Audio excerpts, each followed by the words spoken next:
Yes, what's going on, people? What's going on? I think we are live now.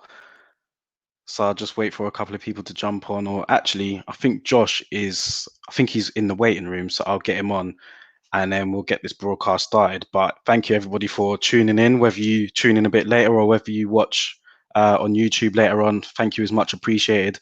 And yeah, I'm looking forward to doing this live, man. I've known Josh for a couple of years now. Very good friend of mine, and very humble person as well. Fantastic boxer, and he's a professional 2-0 now, and he's doing big things. So I'm really looking forward to seeing how he progresses with his career. And you know what? Since I started my boxing channel, Josh has always been supportive. He's always jumped on. He's always, offered advice and everything else. And it's been really good to work with him. So I'm really looking forward to our chat today. And I'm going to get him on because he's in the waiting room. So let me go and get him. The Josh, champ is here. what's happening, man? Yes, Darren, you're right. Yeah. How you doing? Yeah, man. Good. Obviously, I've been back in training actually for quite a while now. Took a little bit off during COVID, like just naturally, whereas the gyms were shut down. But as soon as sort of the government gave the guidelines that like you could go back to training in the gym, Yeah. been back training. So just a bit tired now, just a bit rested. It's been a long week. Done 6 days this week. But yeah, just taking a little bit of a refresh today. Got the exercise bike in the corner. So when the Chelsea game's on later, gonna be. Yeah, I was hoping we wouldn't talk about that. If we wouldn't talk about football or anything like that, bro. It's a boxing broadcast, not a football one. Yeah. But we just got to give a quick little mention to David Luiz, like phenomenal player. Oh man. Another extension for the Gunners. What a signing. Yeah, I mean, yeah, you know how I feel about that already, man. Yeah, not good at all. Just a quick note: how gutted was I when David Luiz left Chelsea? I messaged you straight away. I was gutted. Yeah. Now it's like a masterstroke. Yeah, a lot of Chelsea fans, you know what, they were actually like they were happy about it. Like Shanice was one of them. She was saying that we're gonna regret signing him, and I was like, nah, I think he might be all right, like he's good. But yeah, I mean he hasn't been too obviously against City it was terrible. Yeah, But that was terrible. like he hasn't been as that bad, but I think that performance highlighted a lot. Yeah, That we don't need him for another season. It was the first game out of COVID. All eyes were on football. No, so embarrassing. Yeah.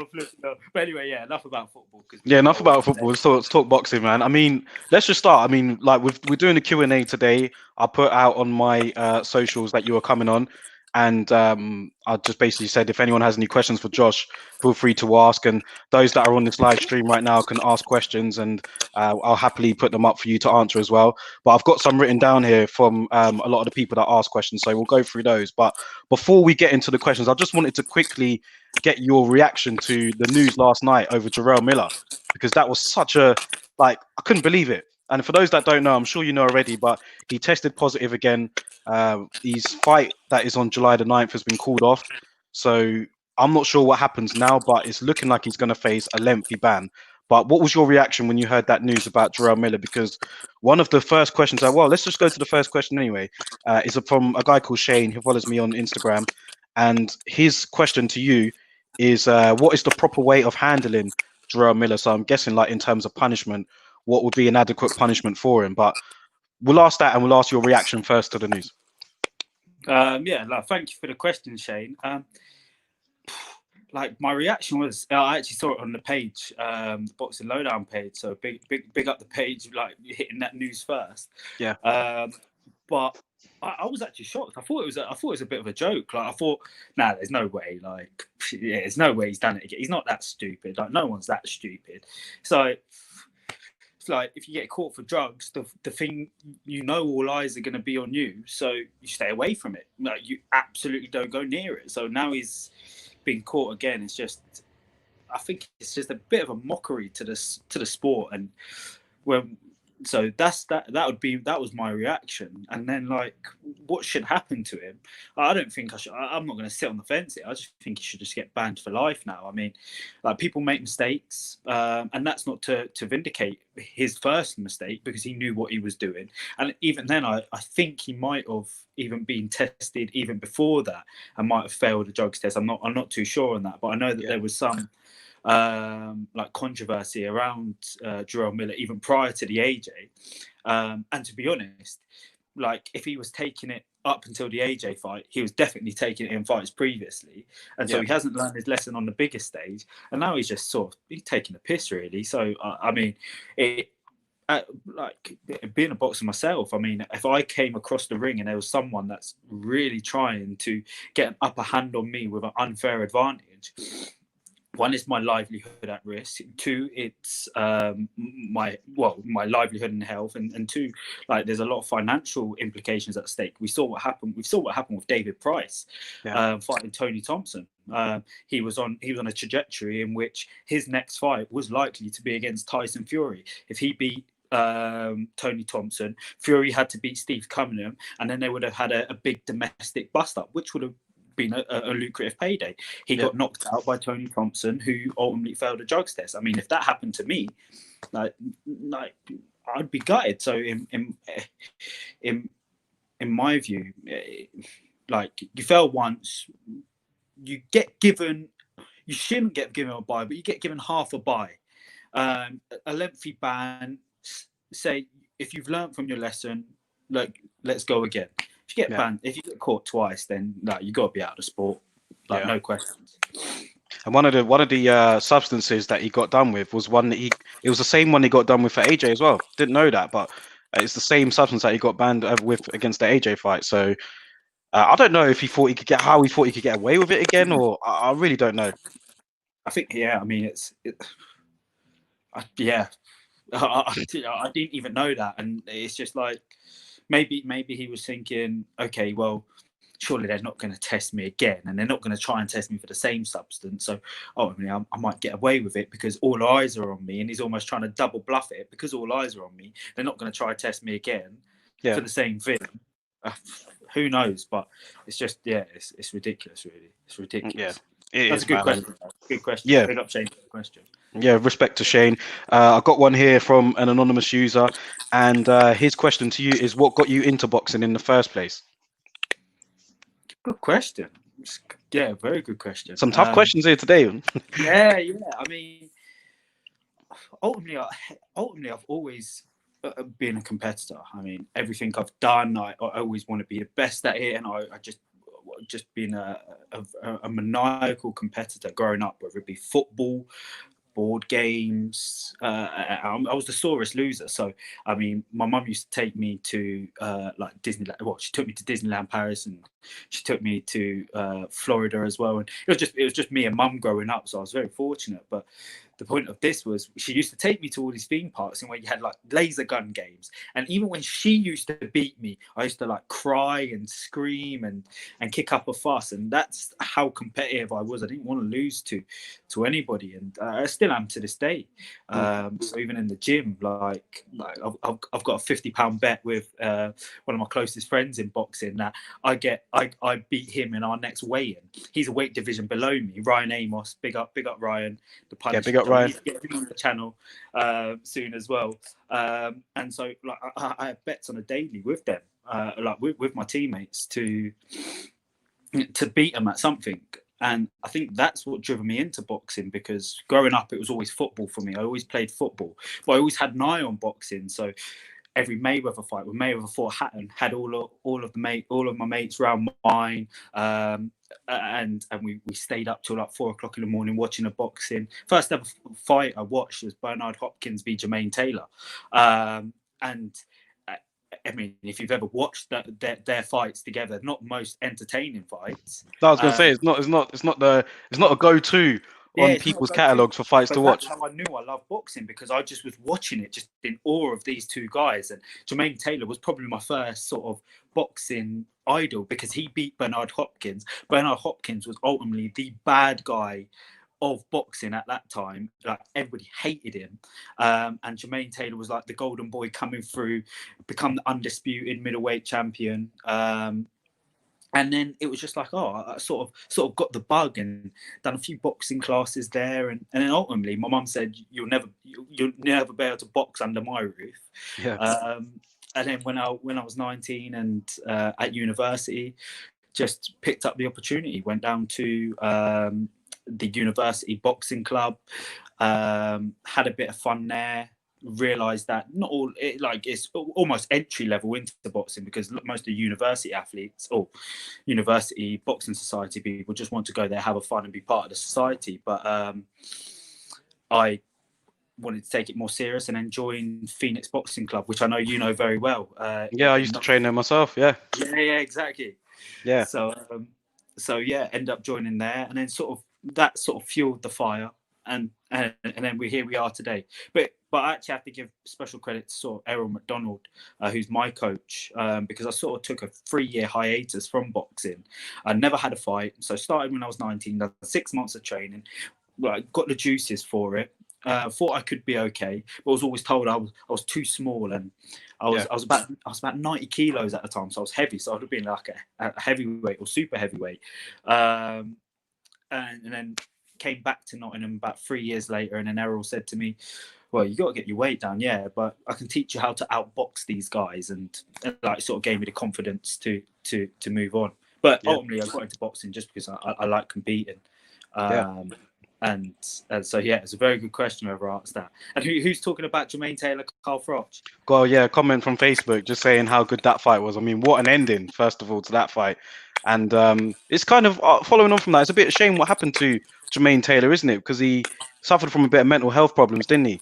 And I don't know where he's at now, but I know that his career kind of went down pretty much after that Froch fight, wasn't it? Yeah, I mean, in all honesty, so I followed Jermaine Taylor up until sort of the Kelly Pavlik era, and then Kelly Pavlik came to sort of dominance, and then at that time when Kelly Pavlik beat Jermaine Taylor, I believe Jermaine Taylor had a short break and then went up to super middleweight. I never really followed his super middleweight career. Had a few losses there, yeah, he did when he went to super middleweight. Lost to Arthur Abraham, lost to Carl Froch. In all honesty, I've never actually watched the full Jermaine Taylor Carl Froch fight. I've only watched the ending. But like the commentators make it quite clear that Jermaine Taylor is up and Carl Froch needs to knock him out, and knocks him out in the last 10 seconds. Which fair play to him. I mean, you know, I'm not the biggest Carl Froch fan. Oh, absolutely, yeah. That must have hurt you to say that. Yeah, I'm not the biggest Carl Froch fan at all, especially because I'm a Groves boy. So, yeah, it was a great ending, undoubtedly. But Jermaine Taylor, when you go back to how dominant Bernard Hopkins was, Jermaine Taylor can't be forgotten about how good he was at middleweight. Like fastest hands, didn't have a massive chin, like a massively strong chin, but at middleweight it was phenomenal. And then it seems like he went sort of a bit downhill. I know he got like arrested and stuff like that, which is a shame. But yeah, that's not to take away from his boxing achievements. Yeah, for sure. We've got another question here from Blaine. I know you know Blaine pretty well, so big up to Blaine. Big up I used to train with Blaine as well, so yeah, big up to Blaine. He's asked you. Was in his day. Yeah, very good. Sparred with Blaine many times, man. Very, very good. Yeah, spot on. But what he's asking you is, how frustrated have you? I know you touched on this a bit earlier, but he's asking, how frustrated have you been with the current situation and being forced to pause your career? Have you managed to do any training? I know you said you have, but how frustrating has it been for you? I mean, it's been quite, in terms of boxing specifically, and it's been a bit of a difficult 2020. At the start of the year, right at the end of last year, my grandfather passed away, which meant I stayed in St Vincent with my mother and family for an extended period in January, which meant I was training out there, but wasn't like as specific boxing training. So then I came back, had a week back in England, then tore my calf in preparation for a fight on March 8th. So, and my calf only really sort of healed up enough about 8 weeks ago for me to do some full training. Just been going for a rehab period. So pretty much the whole half of this year, apart from the last sort of month to 6 weeks, I haven't really been fully training. So when COVID hit, it was just like, another spanner in the works. And I think ultimately, with what's going on in the world, you just got to look at sort of the brighter picture and say, okay, well, count what blessings that you do have. And so, I mean, there's people losing their jobs out there. There's people like they have career uncertainty, financial uncertainty. So I sort of took a sort of step back and sort of got out my own feelings and was like, okay, yeah, it's been difficult, but where can I count my blessings? Where can I be positive? And look to sort of channel my energy there, because quite often what you can do is you can dwell on your sorrows and say, everything's against me, and it comes a self-fulfilling prophecy, and you constantly get yourself down. But it's been frustrating, but ultimately, I've always tried to look at sort of the brighter side and said, specifically these last sort of 6 weeks, boxing related, I've said, okay, get myself in the best possible shape. So if any opportunity comes, I'm ready.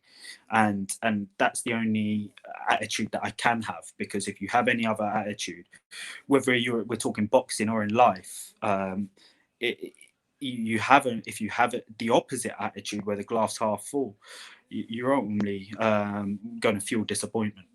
Yeah, and I mean, we spoke about this off camera before. Like, for those that not necessarily signed with a huge promoter or anything in the UK, so Eddie Hearn or Frank, how does it affect like people on the small hall shows? You know, with boxing not being, not happening for, I know it's starting to come back now, but in terms of having crowds at boxing and everything else, this affects the small hall shows, doesn't it? So how does it affect, people like you that are not signed with a major promoter yet, that need to get out there and fight? I mean, how does it make you feel? Changes strategy, changes your whole different strategy, because my aim this year was to have 4 fights, and they was all going to be on small hall shows, 2 in Luton, 2 in Nottingham. Now it's like, okay, might have to open up my mouth a bit, might have to be a bit more forthcoming with the fights that I want. But being 2-0, or having 2 fights and not had a 6th rounder yet, that closes up some opportunity. So it's like, okay, well, what can I do? And ultimately, what I'm going to do is spar as many people as I can. I know Ted Cheeseman and Sam Egerton are fighting. I've sparred Sam Egerton before. See if I can get down some sparring, and then message Eddie Hearn and say, look, if any of these get injured, like, I'll pop in. I'm available. I'm available, and ultimately just be ready. So that's all you can do. You can get disheartened by it and say, okay, well, small hall shows are down, so my career's over, and hang it up and give up. Or you can just be ready, and whatever opportunity presents itself, you've got to be willing and wanting to take it with both hands. And what we're going to find out is Tony Bellew speaks about it a lot, and it actually really resonated with myself. It made me think, how badly do I want boxing? Because he said, what we're going to find out in this period is those who want to say they are boxers and those who are actually boxers and those who actually want to fight. Yeah. And it's so true, because I mean, I could rest on my laurels here and wait till small hall shows come available again, and cherry pick my way up the rankings, or I could be ready and take a fight. And ultimately, if that opportunity arises, I will take it, and then people will see that I am serious about it, because I had to have those conversations internally first before I project it outwards. And I said, okay, how bad do I want it? Do I really believe I could beat anyone in the top 10? And then I looked at myself in the mirror and I said, yeah. And so if I believe that, then my actions have to vindicate that and replicate that. Absolutely, man. Absolutely, yeah. We've got a question here from, I hope I'm pronouncing his name right, Sakani. And what he's asked is, who are the best, most talented boxers that you've trained with? He's asking that because he's one of the ones I've trained with. Okay. Sakani's one of my best friends in boxing as well. Did I pronounce his name right? Yeah, Sakani. Okay. Sakani, and his actual brother was his brother Ricardo was one of the most sort of talented boxers in Nottingham at one point. Now he's teaching over in America. He's lecturing. He had a professional career I'm not sure quite what his record was, but he trained over in the Ingle gym. But very good boxer. And yeah, Sakani's definitely one of the most talented boxers I've trained with. Yeah. He's about 22, 23 years old. And I'm not just saying this because he asked the question, but he's a national semi-finalist, southpaw, slick, smooth, real smooth. Who else have I trained with? That, yeah, I mean, Ryan, he's just an animal, comes forward all the time. We've got there's a few younger guys at the gym as well. A good friend of mine, Jordan Esfahan, he trains relentlessly. But I want to give a shout out to the two youngsters that one, a guy called Jack Smith, who's about, I think he's 16 years old, but he punches like a train. And Conor Thackeray, really talented. So I mean, train with some talented guys, like not all well recognised, but in terms of our gym, like I train with them day in day out and see what they can do and see what they're capable of.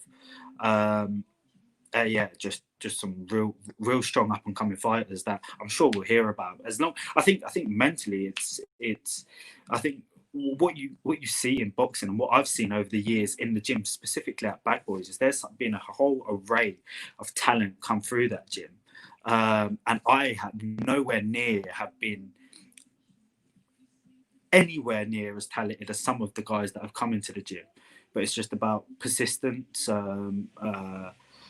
continuing to just beat off at your craft, and just having that sort of mental belief, and you have to have sort of that relentless competitiveness, because every time someone comes in the gym and they're good, you have to get better than them. You have to. You have to have this obsession with just being better, and like being better with someone at, I don't know, press ups, be someone better at being on a speed ball, like throwing combinations, and that's what ultimately like drives the success of the gym. So I think talent is one thing, but getting the best out of your talent is different. I think,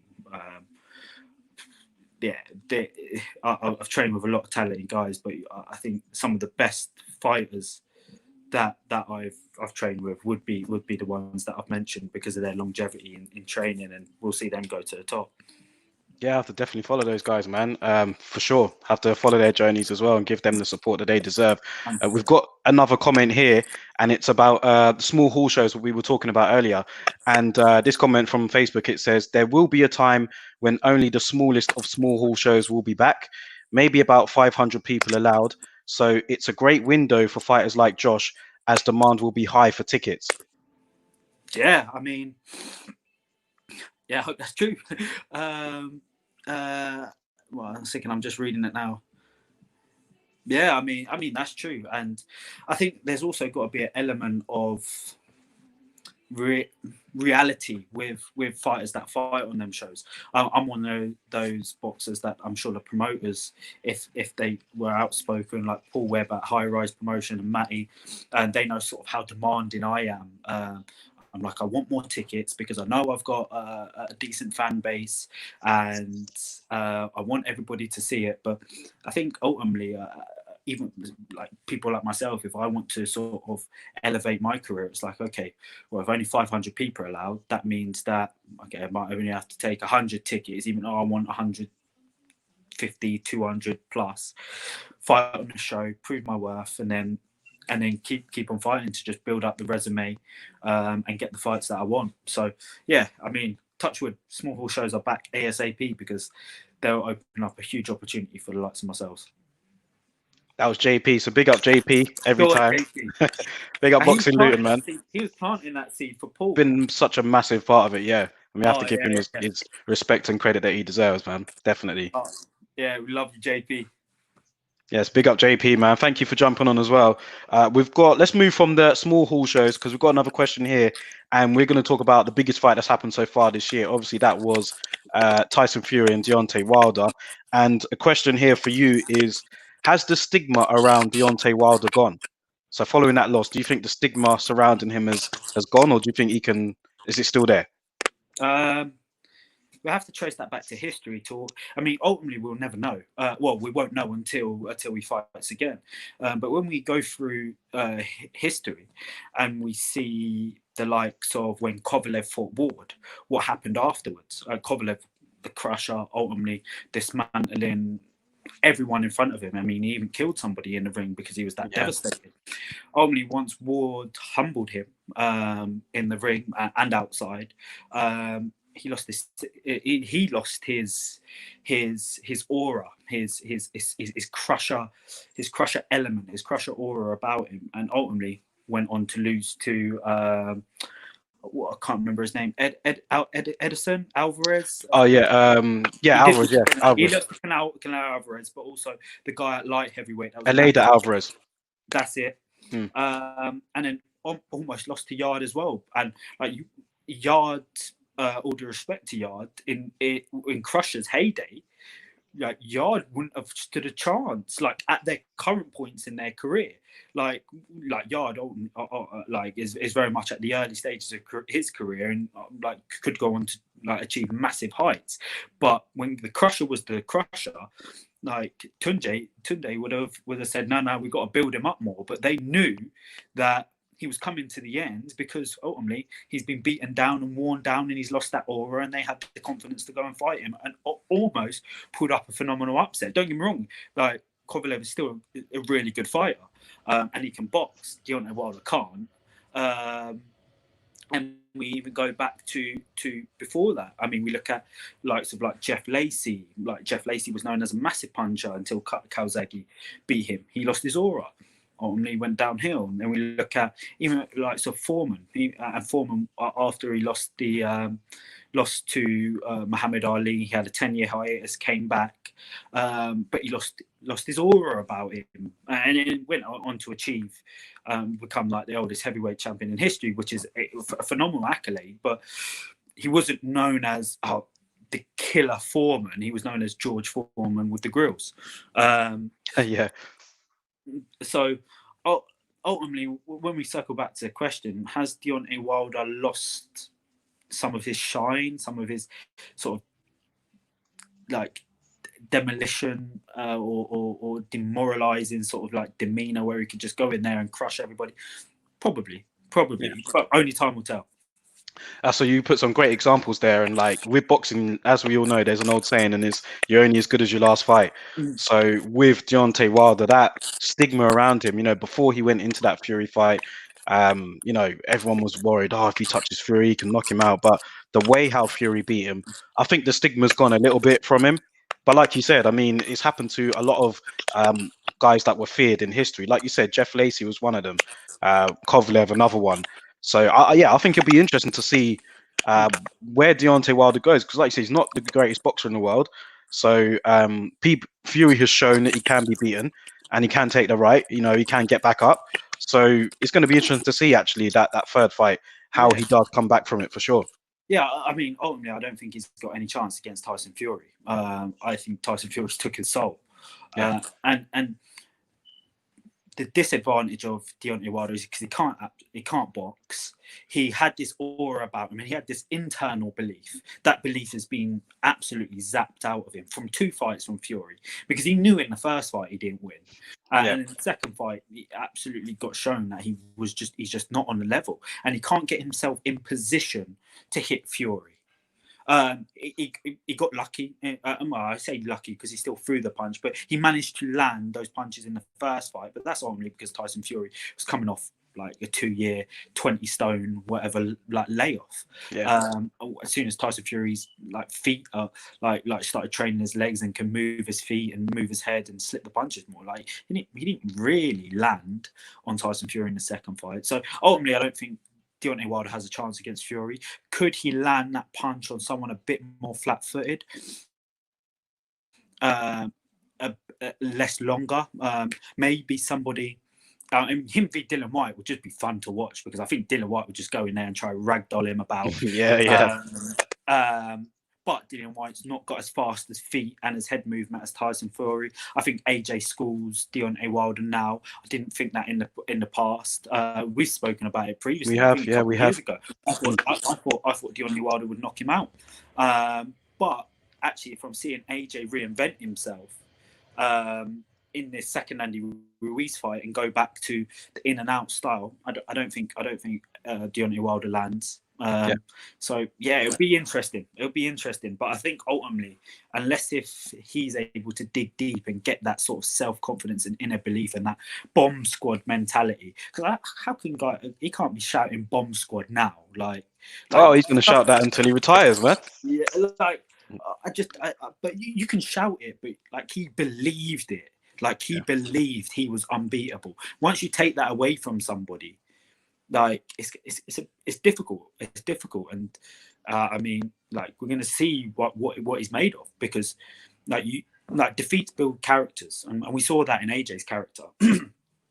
That defeat helped him bounce back. We're gonna find out about Deontay Wilder. Yeah, great answer, bro. Great answer. Let's stay with Tyson Fury. Got a question from Anonymous here, and there was a fantasy fight because I put it out yesterday, and Frank Warren did an interview with the Daily Mail, and he said that he believed that Tyson Fury would defeat Lennox Lewis. So the question here for you is Tyson Fury or Lennox Lewis? Yeah, I kind of agree. Do you think Fury would beat Lewis? Yeah, I mean, like it's difficult to tell when you're combining errors, but if you like, I don't ever like to sit on the fence on these questions. Right? It's just give an answer how I'm feeling specifically at that time, and at this time, Tyson Fury is at the pinnacle of heavyweight boxing. He is the best heavyweight on the planet. Yeah. In terms of if you're comparing their careers, there's no doubt Lennox Lewis is at this particular moment in time. Lennox Lewis has far achieved Tyson Fury. Like he was undisputed. I think at that time there's only 3 belts, not the 4. I'm just trying to compare stylistically what would the fight have been like. Yeah, and I think style-wise, Tyson Fury poses a threat for anybody that is flat-footed. And Lennox Lewis wasn't like ultimately flat-footed, but he planted his feet, he would stick out that jab, and he throws a very good like long-range jab. Yeah. I don't know how he would be able to sort of close that distance. And it was, and when we're talking distance, there's only a matter of inches between him and Tyson Fury. But Tyson Fury is the master of range. And I think the best way to epitomize it is the in and out motion of the final few punches of when he stopped Wilder. It was a jab, bounce back, jab, right hand, like that. It was effortless. It was so good. Like I even started practicing it at a gym, and I'm like middleweight, and I think Lennox Lewis might have found it hard. But there's one thing that you have to say about Lennox Lewis is when he was was up against it and there was adversity, he found a way.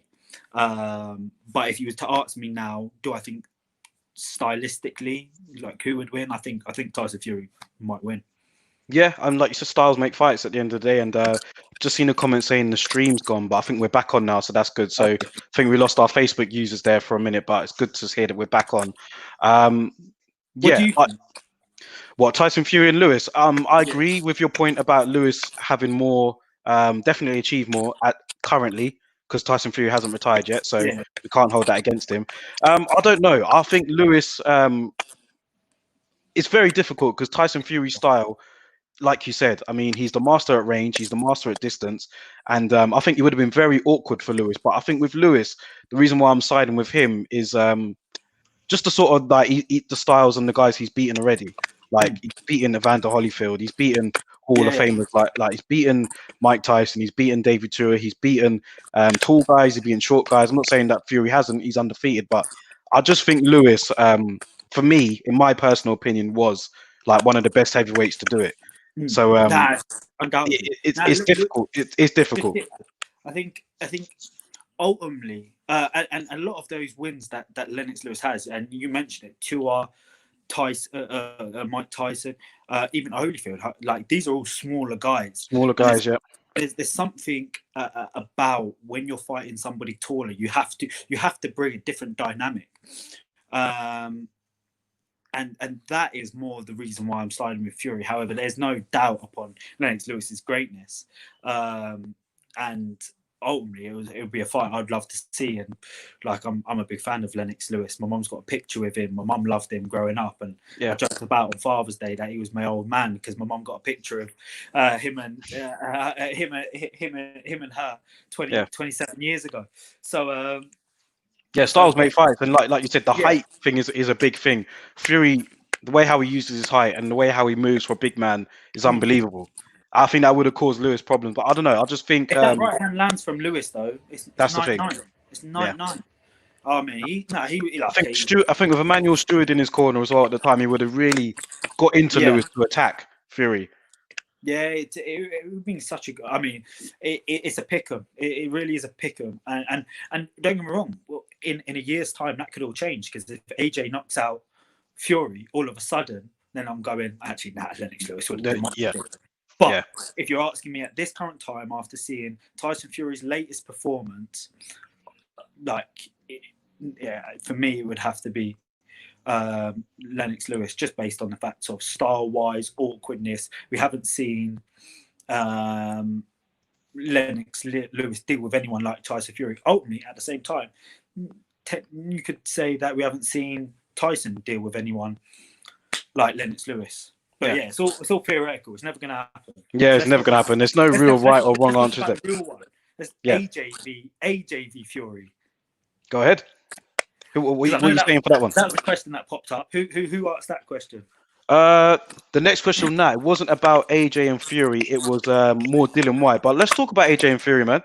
We'll talk about that. Like, hopefully that gets made for next year. There's obviously some obstacles that need to be addressed first. Obviously, AJ needs to dispose of Pulev, and Fury needs to defeat Wilder again. And it's looking like the WBC are saying that Fury is going to have to fight White as well. So providing these obstacles are overcome, then we could see AJ and Fury. Let's say that does happen. How do you see that fight going? Yeah, the thing is, my heart wants AJ to win. My heart wants to say AJ. I'm just a massive advocate of everything that he represents, like for where he articulates himself. And obviously we only see the media image of him, but like we've never really seen him act out of line. Obviously there was a controversy around the Black Lives Matters, which if anyone actually watched the interview, like the full length, there is no controversy. And so for me, it's a torn between who would I want to win. I'd want AJ to win. I have who will win? Who do you think will win? But who do I think will win? I think Tyson Fury it's difficult to go against him just because of how difficult he is to fight. When I've ever sparred sort of real novices in a boxing gym, they've actually been some of my most difficult spars because they're so awkward. And you can't underestimate the awkwardness of people and like throwing you off your game. And don't get me wrong, they're at world title level, so you'd expect that AJ might have seen someone similar. I know they've sparred, and I know I've heard that AJ gave him an absolute horrible time. But his awkwardness in a fight with 10-ounce gloves, like I don't know. I can't see anyone beating him other than AJ. And the reason why I say other than AJ, because what AJ has shown is that he's willing to risk it all.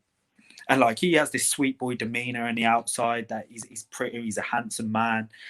But he will put his neck out on the line for a win. We saw that with Vladimir Klitschko. Yep. He went sixth round, I think he hurt Klitschko, or fifth round he hurt Klitschko. Went to take him out. Absolute savage finisher. Didn't take him out. Ended up getting hurt in the sixth round. But he sucked it up.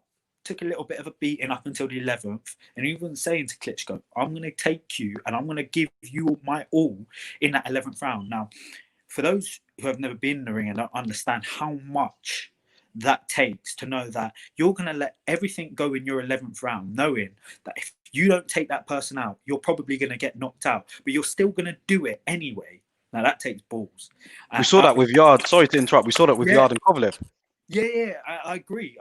And that takes that, like, you have to take your hat off to anyone that has the courage, and that's why I don't think Yard didn't get any stick. Well, not from what I saw for losing, and I don't think he should have anyway. For one, he took the fight way too early in his career. He knew he had to, and I think it was probably the right move in a sense, because I think it's made him even more well recognised. But when he got the chance, he said, "I'm going to try my best to take it, and if I fail, I'll fail big." But I'm going to try and shoot my shot at greatness, because a lot of people, they might have like dabbled their way through and just been happy to see what happens. But you shoot your shot at greatness, and if you take it, you're great. If you don't, like, there's no shame in that, because and people will see that you've shot your shot. And AJ does it time and time again, and that's why I think if there is any person to beat Tyson Fury on the planet, it is AJ, because when he got Ruiz hurt in the third round in the first fight, what did he try to do? Try taking him out. He put himself on the line for everybody watching. That takes guts. And then in the second fight, he said, "Well, I'm just going to reinvent myself. Whatever happens, whatever somebody throws at me, I'm going to find a way." And like, that can't be underestimated. That can't be. And he's got the skill to back it up. He'll close the distance. He's, for a tall fighter, like we saw it with Takam, he's happy to close the distance and fight on the inside. Good inside fighter for his size. Phenomenal finisher. He doesn't really necessarily knock people out with one punch, but if he gets you hurt, he'll finish you. And ultimately, I think he'll shoot a shot. He'll shoot a shot at greatness, and we'll find out a lot about both men. But if I had to put my house on the line, I'd pick Fury. But I'd also be betting. I'd be picking Fury, but betting on AJ. Yeah, I mean, I agree. I have to go with Fury. Sorry, and I do believe that AJ has a chance, because I mean, some on my boxing group and elsewhere, I'll see people say that they don't think AJ has a chance, especially after how Fury defeated Wilder. And I'm like, it doesn't really work like that. Styles make fights, and I definitely believe AJ has a chance, but ultimately, I just feel that the stamina issue might rear its head with Anthony Joshua. I think he might really go for it. And if Fury's still there, like after 6-7, taunting him, laughing at him, getting in his head, I could see Joshua kind of slowing down. And then I think that's kind of where it plays into Fury's hands a bit. Let alone the fact that Fury is a master at distance, and it's going to be an awkward fight for Joshua anyway. I'm leaning towards Fury for sure, but I'm definitely one of those that think that Joshua has a chance in it. Yeah. And he's got the best chance out of everyone out there to defeat Fury, in my opinion. Yeah. No doubt. And another reason why I say that as well is, another reason why I say I think Fury might frustrate him is because we look what he did against Klitschko. Fury don't care about stinking the house out. Yeah. Like why should he? Like everyone bets against especially in the early days. Everyone's betting against him. Yeah. If he shows he can box the brains off AJ, he will. And what I hope AJ doesn't do is gets in an ego match where he thinks he can outbox Fury. Because Anthony Joshua, he's the second best boxer, heavyweight boxer on the planet. Because he can box great, AJ. But for this fight, he needs to do something else. He can't box. He's got to. We can't pure box. He's got to use his boxing ability to get into range, fire off his shots, and ultimately break Fury down enough to finish him. What about Usyk? What about him? Oh, actually, sorry, I forgot about Usyk. Yeah, just crossed my mind. What about Usyk in terms of boxing ability? I mean, he's a lot smaller, but I mean, how would he hold up? Yeah, boxing ability, actually. Them three are up there. In terms of skills, him and Fury are the two most skillful. Just haven't seen enough of Usyk at heavyweight to sort of really make a justified opinion. But at cruiserweight, phenomenal. Cruiserweight champions always have to go through a transitioning stage before they necessarily confirmed as great heavyweights, and only one person has really successfully solidified themselves as a great heavyweight from cruiserweight. That's Evander Holyfield, and he had to massively reinvent himself. He was a lot more on his toes at cruiserweight. He was still on his toes as a heavyweight, but he knew, and I watched a documentary on this, he knew he had to bulk up and become a machine at heavyweight. And you see him against Riddick Bowe. He would take shots, and he would ultimately try to box a lot more on the inside. But we haven't seen that transition with Usyk yet. Yeah. We don't know what he's going to be We like. don't know yet, yeah. But I'm really looking forward to seeing how he gets on for sure. Yeah. Now we got 2 more questions here. One of them is a 3-part question, and another one's about Dillian Whyte. So we'll go on to the Dillian Whyte one. And this person has said, should Dillian Whyte have fought Pulev when he had the chance? Now we know that fight was in the making. I believe that Dillian Whyte and Pulev were supposed to fight for.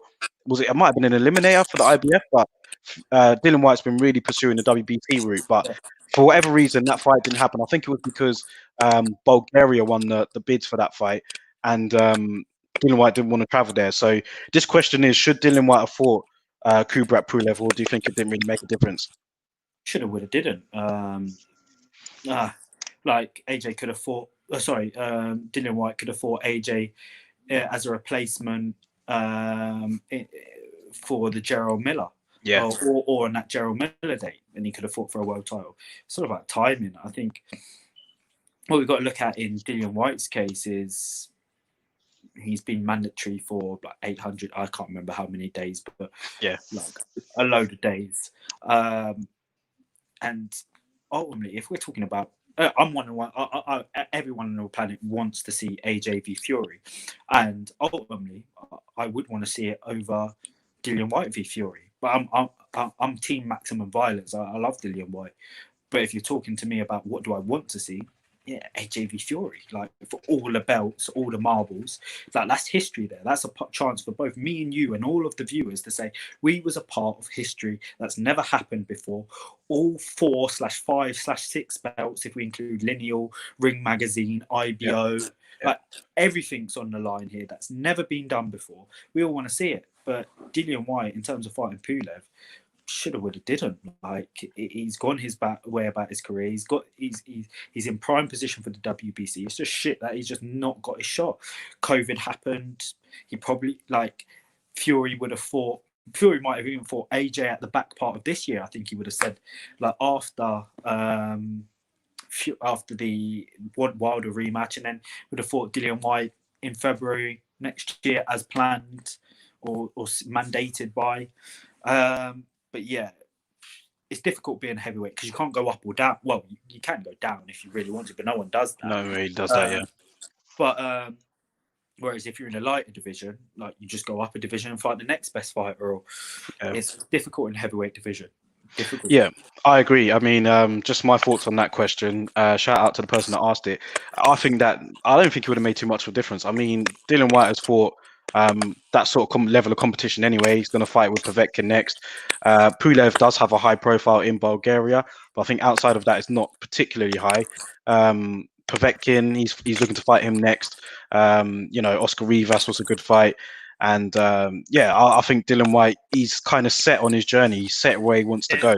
And I don't think that someone like Pulev would derail him. Him fighting in an IBF eliminator with him would derail him from where he wants right now. He's got his eyes set on the WBC. He didn't even let the AJ train derail that. So I guess you have to respect it to a certain point. That this is the route he wants to go down, and this is who he wants to fight. Yeah. He's a savage. He's a savage. It's just unfortunate. It's literally it is what it is. He's just got to be patient and touch wood. Like he gets that shot, he might even get it at a vacant title, but take it because then you become the A side. But he's fought back-to-back tough guys. Even Povetkin, who's old now, like still a tough fight. He's a savage, man. He'll fight anybody. Yeah, for sure. Well, let's move on to the last question anyway, man. We're at 48 minutes so far. So thank you to everybody that's stuck in the chat, man. Thank you for the comments as well. And this is a good question, and it's from Shirtless Jesus. Funny name, but yeah, I mean, he follows me on Twitter, and he always like posts some good questions and stuff. So it's like a 3-part question. So I'll break it down. The first is, any advice for an aspiring boxer? What would be the fight you'd love to have at middleweight? And what are your next moves and steps going forward? So let's go to the first one, which is, any advice for an aspiring boxer? Thoughts become things. Simple as that. Just by law of the universe, if you think it enough and you do it enough, you're going to make some way in achieving it. And look, that's not to say not everybody can become a world champion. Not everybody can come a Midlands champion. Not everyone can have an undefeated career, but I think ultimately you have to have some sort of stubbornness about you to say, if I believe this enough, and if I put enough time and energy into it, the laws of the universe would say, and it's quite basic. If both me and you say we want to be a boxer, or we want to do something, and I only put 5 hours in a week, and you put 500 hours in a week, well, you have more of a chance of making it than me. Um, it's just the law of the universe. So I'd say thoughts become things. It all starts with just thinking you can do it and believing you can do it. Technical skills can be learned. Like, I don't know if all your viewers know, but I don't expect them to know, but I'm a massive Chelsea fan. Frank Lampard was my inspiration growing up, and Frank Lampard was never the most talented footballer. Everyone just always said to him he was just a relentless trainer. He just believed if he turned up at the start of every session early, left at the end, trained relentlessly, and believed he can become a footballer, he would. And he became one of the greatest Chelsea player in history and one of the best England players of the last generation. And so that would ultimately be my number one advice. Like, skills can be learned. Technique can be learned, but just believing you can do it. Yeah. The next part of the question was, what fight would you love to have at middleweight? So I'm guessing with that's a current, let's just say middleweight, the middleweight fight is now and past. I'm going to add to that. So who would have been your dream fight at middleweight, so to speak? Dream fight. Well, there's two parts to your two-part question, because I am going to be campaigning at light middleweight. Because for those who don't know how it works, is currently right now I weigh in at middleweight for same-day fights. So same-day weigh-ins. So I weigh in, 4 hours later I fight. However, for day before weigh-ins, like you see the likes of Canelo, like lose a stone, then go back up a stone. That's what allows him to fight at a lower weight division. So I'll be campaigning at light middleweight, and I do see myself at middleweight. But like, I'll answer the middleweight question because I love the middleweight division. Yeah.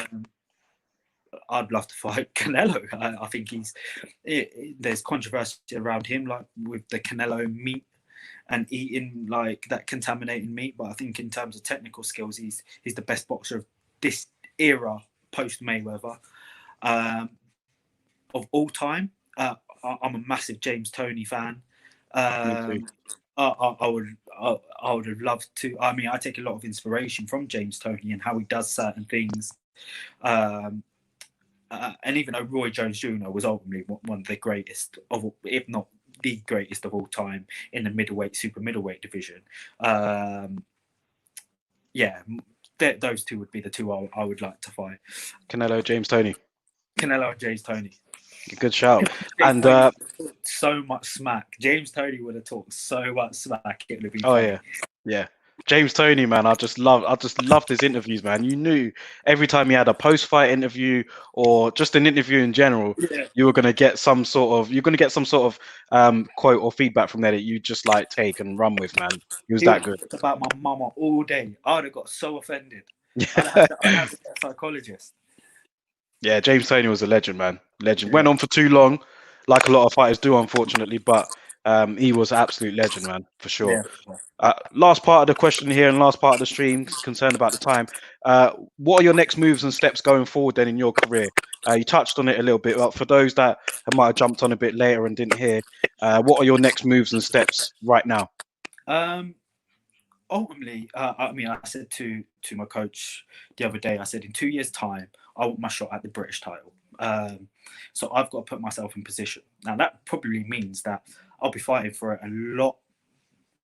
Touch wood, and God willing, I do fight for it. I'd be fighting for it at a very sort of early stage in my boxing career. I'd be probably about 28, 29 years old, but in terms of actual bouts, probably wouldn't have had that many. But when we're talking about shooting our shot for greatness, if you really believe in yourself, you believe in your work ethic, your training, and your skills. I mean, I think Scott Fitzgerald is the light middleweight champion. Like, I don't expect him to be the light middleweight champion, British champion in 2 years, but whoever's there, That's who I want, the English title. We're very fortunate in Luton right now. We've got 2 English champions. Shout out to Linus and K Prosper. Okay. So I want to be the third. There might even be one before that. I mean, we've got Alex Bishop, we've got Ali Malik, 2 very talented boxers as well, that are on the scene. They might even get an English title, but get the English title first, whether that be light middle or middleweight. Then go on to the British, but I want that in 2 years' time. And that's when it goes back to the first part of the question. And thoughts become things. You have to believe it first. You have to see it before anyone else can see it, and you put a timeline to that, so you become accountable for it, and then you just go for it. So everyone now says going to know that Josh Gooden wants to fight for the British title in 2 years. If it comes 2 years' time, the only one that's going to be held accountable is me. But that's why I do believe thoughts become things, because I have to say it and I have to believe it. Yeah, I rate that, man. That's so true. That's so true, bro. But listen, coming towards the end of the stream now. Yeah. I've managed to get you here for an hour and talks. That's I thank you for that, man. You here for an hour. You're just as busy as anybody. You got about 5 jobs going. You run the boxing Lowdown. The channel's just getting bigger and bigger. I remember when it first started, probably around 2 years ago, and you just said to me, "Oh, Josh, I'm just thinking about starting up a channel." I was an amateur at the time. Yeah. Can we get you in for an interview? I didn't even know what an interview was. But it's it. No, massive respect to you, bro. And yeah, you know, I love the channel. Yeah, for sure, man. Been supporting it from the beginning, so I appreciate that, bro. And yeah, we'll just keep pushing, man. Keep pushing. But thank you for your time, man. Yeah. What's the Arsenal score going to be? Sheffield United. Sheffield United. Oh yeah, Sheffield United. You know what? I'm gonna say 2-1 to us. Yeah. Say 2-1 to us. Yeah, a tight one, but don't hold me to that, because you know what our team's like already. So yeah. Any signings this summer? I mean, well, we signed 2 players, didn't we? We signed Mari and Suarez, didn't we, to long-term deals. So I guess they're gonna count those as signings. And then I honestly don't know. We've got Partey. We're looking at him, but yeah, I've given up hope. I'm just like, whatever happens at the moment. We're a long way from challenging, bro. I think you know that as well. I think that's why you put it in there in this chat. Yeah, I love it. Yeah, man. But respect, right, man. I appreciate you coming on, bro. Just before you go, just enjoy the Arsenal game. Just plug your socials quickly before you go, bro. Yeah, so follow me at Josh Gooden on Facebook, or Josh TD Gooden. That's Josh TD Gooden on Instagram. Stands for the diamond. I also want to shout out to my sponsors. So Smith's Dry Lining, they always show out for me. The Crep Cleaner, always there. CFP Plastering or CPF Plastering. Always showing out as well, and obviously my team Muscle Food, always got my back. So just a shout out to those guys. Yeah, respect, man. Respect. Well, we'll catch up soon, bro, and enjoy the rest of your day, brother. Big up the boxing Lowdown. Respect, love, bro. Man. Well, that's it, man. Thank you guys for tuning in, and yeah, I really appreciate you all for staying onto the live, man. And I'll be getting more people on. You know, if you guys want to make any recommendations as well, let me know. But thank you all for tuning in anyway. And I'll catch you guys on the next video.